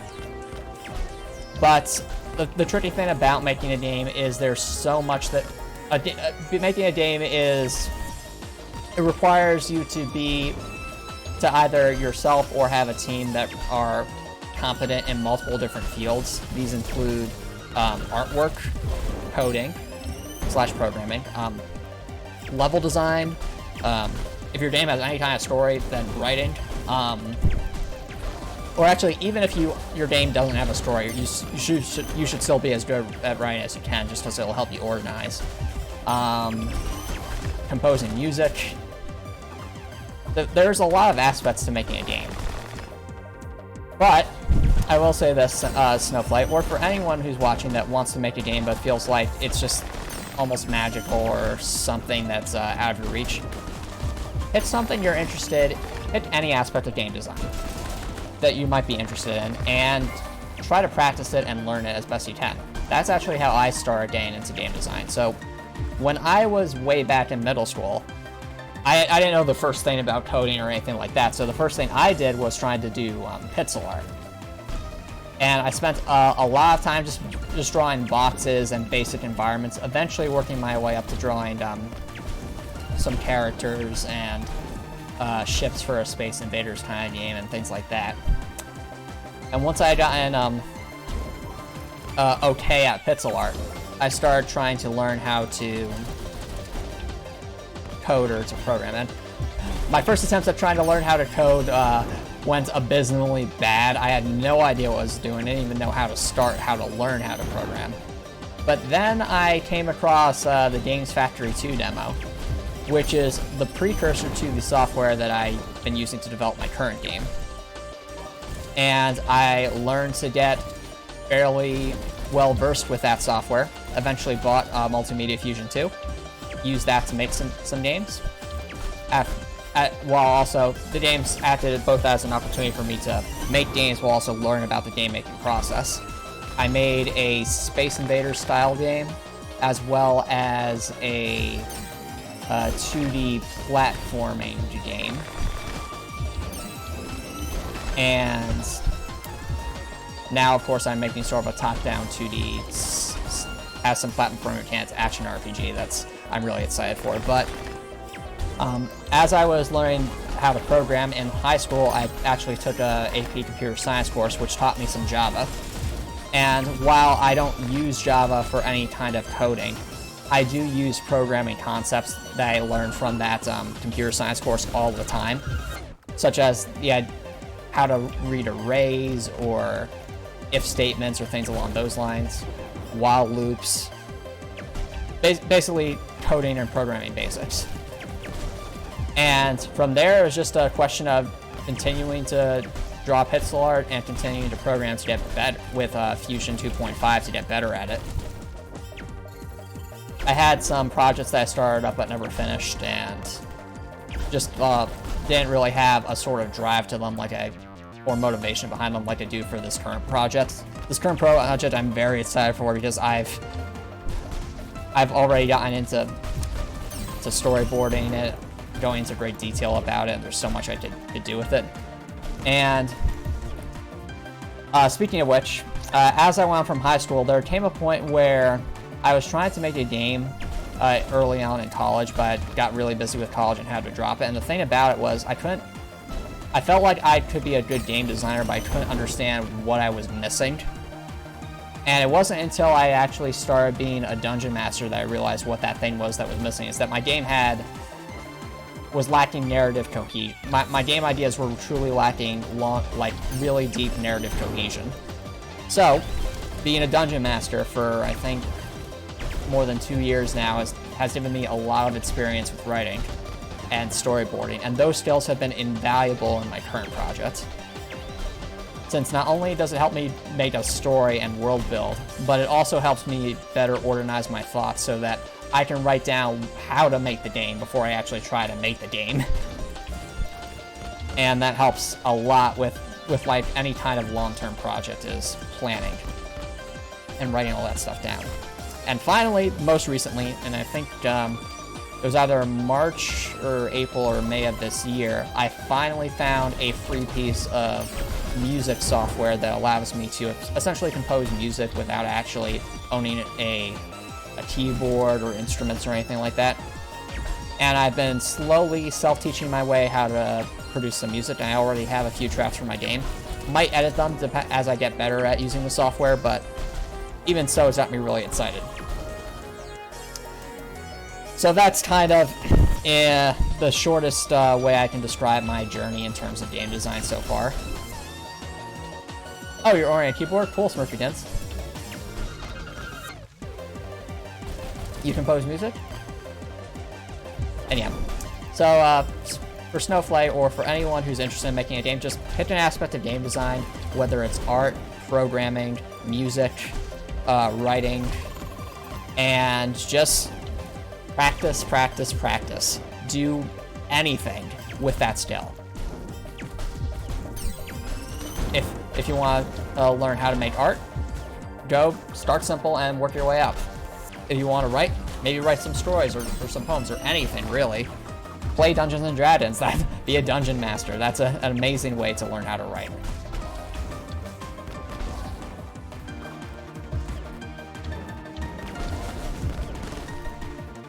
You're stuck on the plan phase.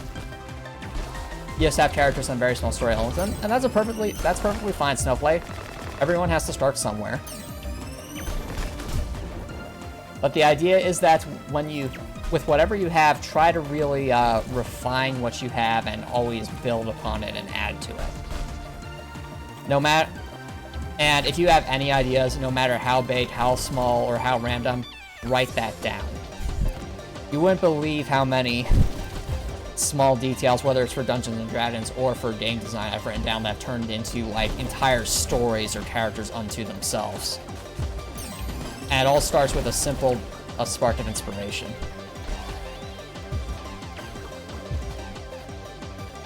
Oh, you want to put your piano arrangement of that on. Wait, Smurfykins, are you making a piano arrangement of that song? Oh no, I know the piano arrangement, but you want to play that song?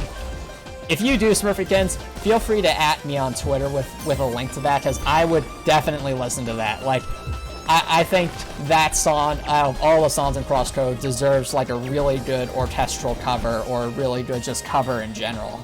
Like, the piano cover is fine and all, but I mean, more covers of that song, I would absolutely love that.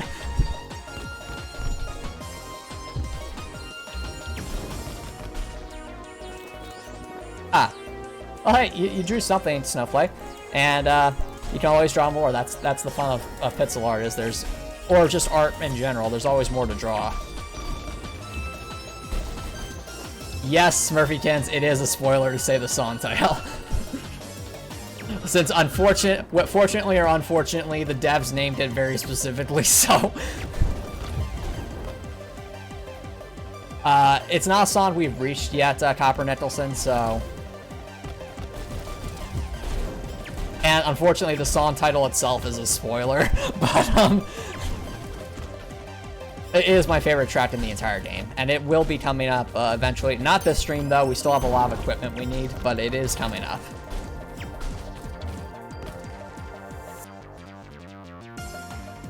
Oh, I've already seen the piano arrangement. It's a great piano cover of it.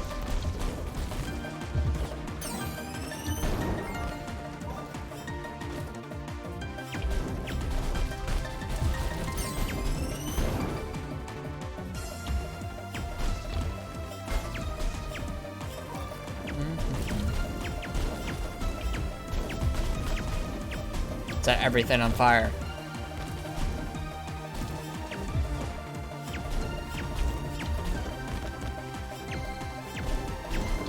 I'm trying to set things on fire. It's taking a while.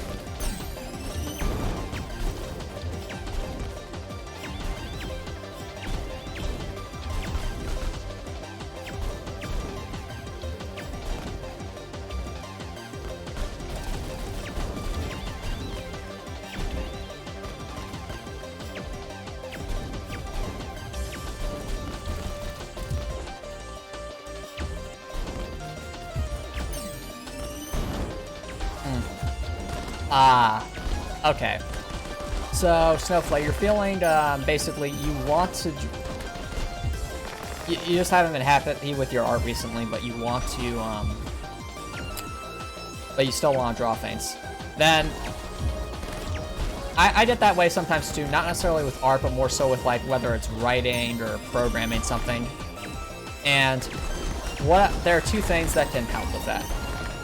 The first thing is to just pick something simple to draw or something a bit out of your comfort zone to draw and go for it. Or the other thing would be to do something creative that is not drawing to help you get more inspired for drawing, whether intentionally or unintentionally. Now, while I don't have an example with that for art, I do have an example for that with basically writing and programming. So, oftentimes when I'm programming for my game, I might encounter, say, something very complicated or very something that will be very tedious to code, and I just kind of ask myself, well, why do I have the drive to do this? Why am I still doing this? And so later in the week, I might, instead of programming, I might sit down to do a writing session for my game, whether that's to do some world building or some story building, things like that. And in a particular time period when I was feeling like really burnt out on programming, I woke up from a very intense dream that basically made me question why I was making the game in the first place. And I realized I hadn't really written something that I learned about in high school, which is called a theme for a story, which is basically like a story's main message or meaning. So, I spent a solid, I think, 30 minutes in an early morning writing down essentially the theme for my game and trying to expand upon that. And by doing that, it inspired me like nothing else to want to continue going after some of these programming goals that were rather challenging for one person to do.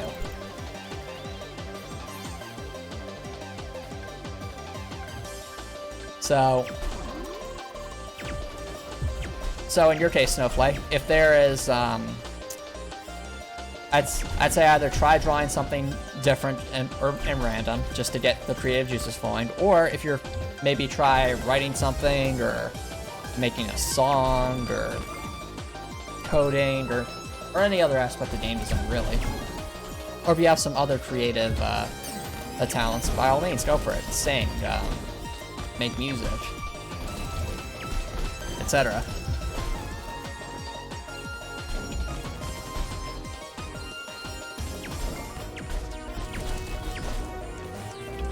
So yeah, I hope that helps, Snowflake.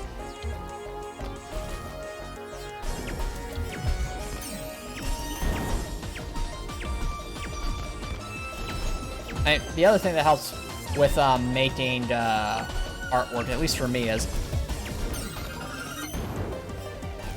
Oh, cool. Yeah, that's a good point, Snowflake. Working on the theme for your main stories can help a lot because it really focuses your brain on essentially why you're writing the story in the first place. Another writing tip I can give just in general, and this is something my high school AP literature teacher said to me all the time, is ask yourself, so what? So, and this can be for anything in you're writing about. Let's say you have a character. Ask yourself, well, so what if that character exists? Why should I care about this character? Or this character has a brother or sister. Well, so what if they have a brother and sister? Why does that matter? And as you ask these questions, then you try to answer those questions. And when you get the answers to those questions, you write those down. And that's by continually asking yourself, so what you end up doing is a lot of world building. And the more world building you do, the more you can write about a character, a setting, a plot point, anything like that. It doesn't matter how big or small. The easier it will be to write more about it, and the more enjoyment in general you'll get out of writing about it, because it'll feel like a more grounded, real world, even if it is something completely fictional. So yeah, glad to help, Snowflake, and best of luck with your writing. I hope that's enough. Leia, that was both impressive and frightening. Now, let's see here. Please be enough. Okay, thank goodness that was enough. Alright, time to gear up some more. Wait. Well, maybe not. Let me double check. I think we need the stuff from Autumn's Fall, don't we?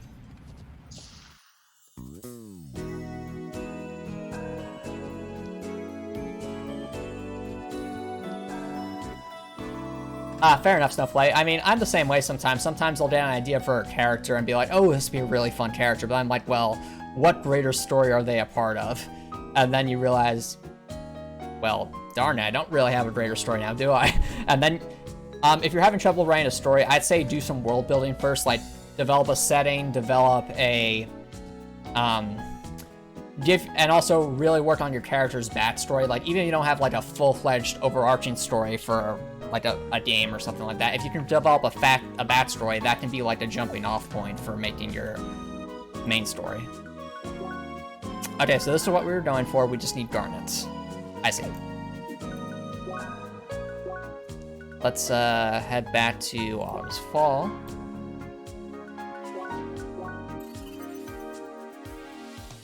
Oh, you have a story concept, Centurious. Is it something you'd like to discuss? I'm always interested to hear what others are working on. Or planning to work on. Looks like there used to be a village here, no? A long, long time ago. Literally ancient.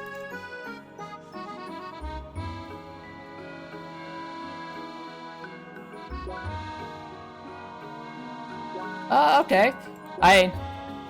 It's a start, Snowflake, and there's always more you can add to that. So ask yourself questions about that. Like, okay, your father's adopting like 8 kids. Ask yourself, okay, so what? Why is the father adopting 8 kids? If you can answer that question, then you might have you can ask another question about why the 8 kids would want to be with the father and issues like that. And like, you want about them coming together as a family. Okay, so what?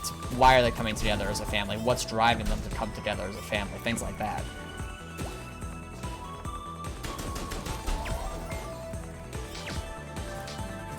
And if you can get to a point where you can start asking yourself those questions and really trying to answer them, you'll become a much better writer really quickly. Because you'll be writing more. And writing more frequently. Emily status bonjour, yes. That's amazing. Because Leia says bye, I like it.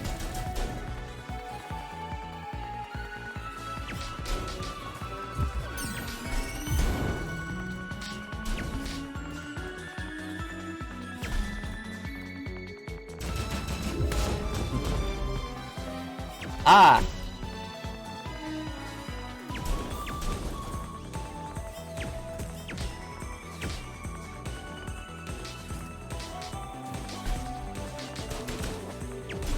Oh, that's interesting.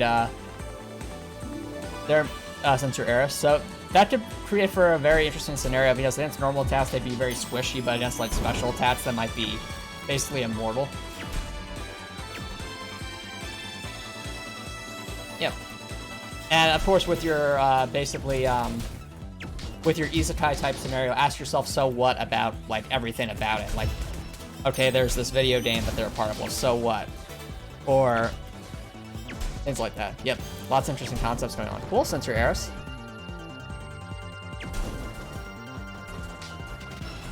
Now we just need 6 garnets, I think.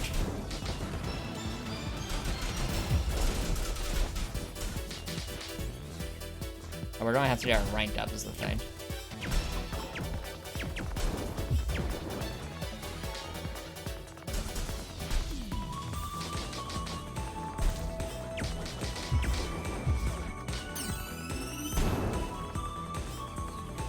Oh yeah! Would Wizard of Oz qualify as a isekai? I've never thought about it that way, but you know what? I guess Dorothy, in a way, kind of is going into another world. And I guess Alice in Wonderland would be another one.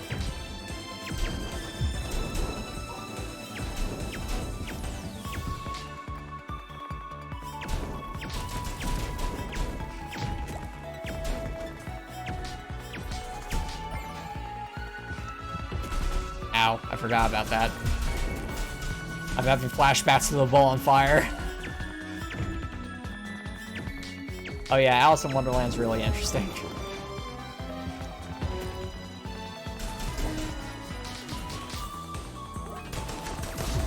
Uh-oh. I might have messed up. Come on, Bo. Nope, nope, nope. Oh. Run away from the seahorse.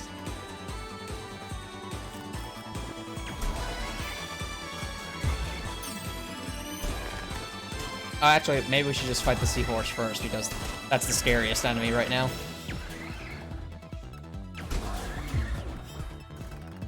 Heat-seeking attacks are no fun. I mean, look at the tracking on those bubbles.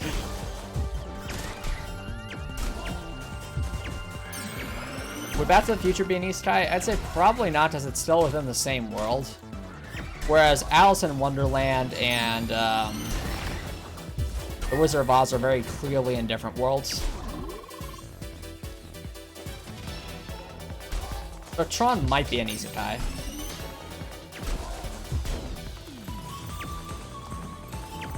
Yeah, that's very true, Censor Eris. I'm just not very good at that.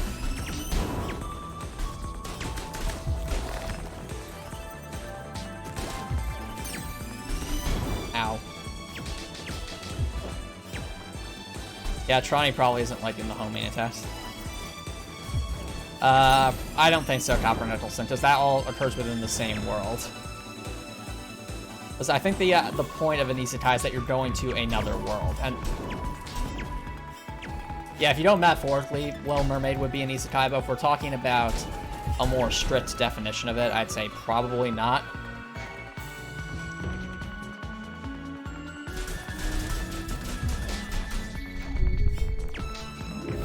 Though I guess that really does depend. For those who have like access to a search engine, could someone search us the definition of isekai?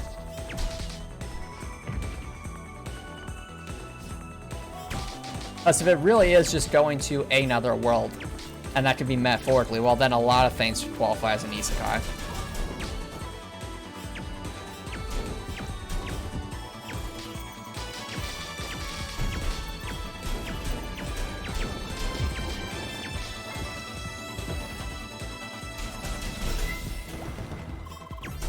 Okay, that's 1. We only need 5 more.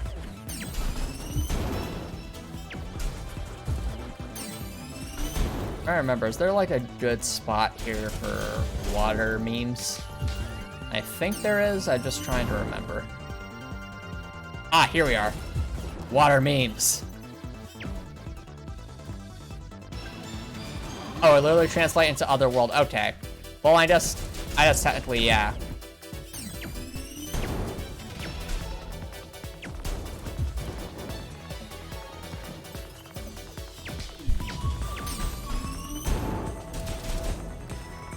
Yep.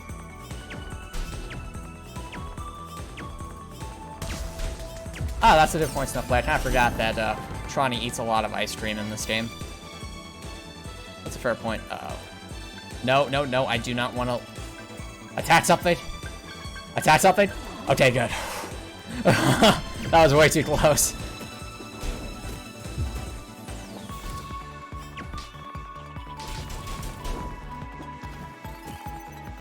Yeah, I think Shark Boy and Lava Girl would technically qualify as Smurfykins. And Spy Kids would qualify, or at least whichever Spy Kids movie takes them into, like, that video game world, I think.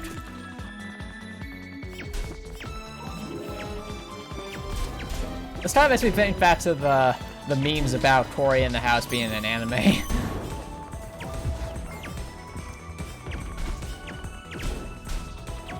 Because, yes, that is actually a meme.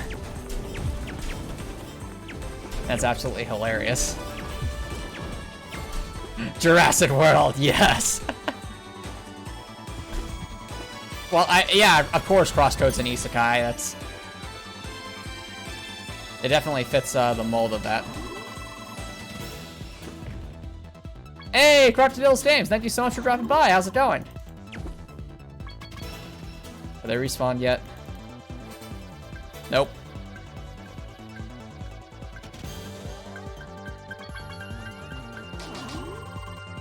Oh, yeah, serious one, Smurfykins? What's that? Water memes.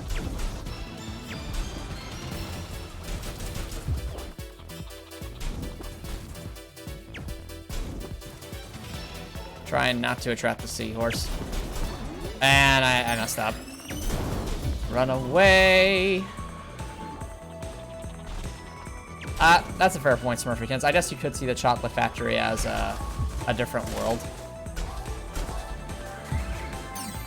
Sounds good, Crocodilus. Thank you so much for dropping by. And yeah, the challenge is going well. Right now we're just trying to get basically gemstones so that we can get some of the endgame gear.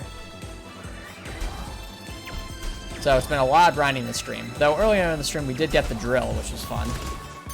It was actually a mission I had never done before. And it ended up being really sad at the end because basically an old man sacrificed himself, turned himself into a dungeon, not dungeon, into a, what's it called? Into a statue so that we could use this drill. And that hit hard. Into the water with you. Ow.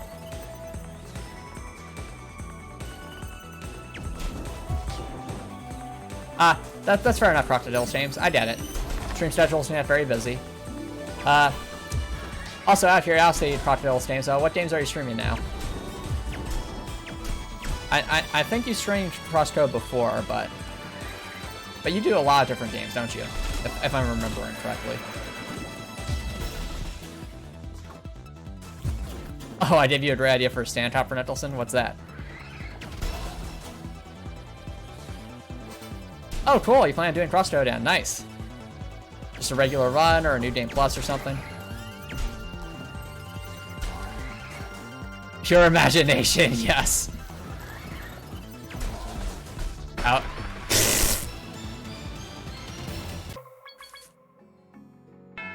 Well. How many do we have? Alright, we have 2. It's something. We still need more. But it is actually 9 o'clock, so I should probably start wrapping things up here. Just double save that. Isekai Inception. But yeah. Oh wow, that is a really busy lineup, Crocodile Games. Oh, you are busy. Well, best of luck with all those. Layest fallen bits into the power of pure imagination. Oh no. But yeah, I think I'm gonna start wrapping things up right here, right now, guys. Again, For everyone watching on Twitch and YouTube, thank you all so much for your support. I really do appreciate it, and it's been a lot of fun continuing to make progress in the No EXP run. If you're here on Twitch, I will be doing a raid, so feel free to stick around for that. But if you're watching on YouTube, I hope you have a good night.